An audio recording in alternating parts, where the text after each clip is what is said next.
Jose Rizal, si Doña Victorina ang mukha ng kolonyal na mentalidad. Isang Indio na pilit kinakalimutan ang kanyang pinagmulan upang mag-isang purong Kastila.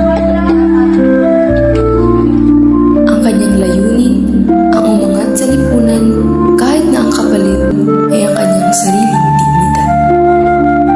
Upang maging Kastila, nagpakasal siya sa isang peking doktor na Kastila. Pinalitan niya ang kanyang wika, ang kanyang pananamit, at ang kanyang pag-uugali.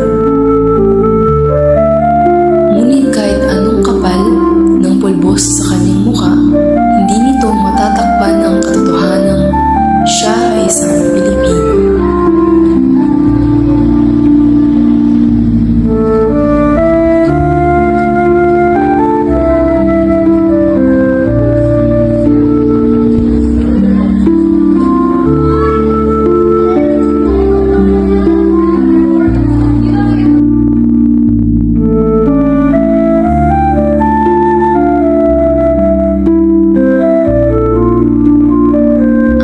Nag-aakalang siya ay tinitingala ay palihim na pinagtatawanan ng lipunang gusto niyang aniban.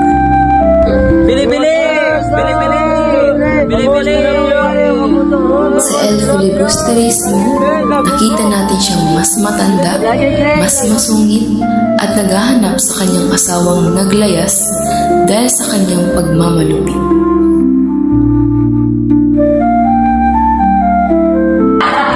Barbaridad. Ang mga Indyong itong walang modo.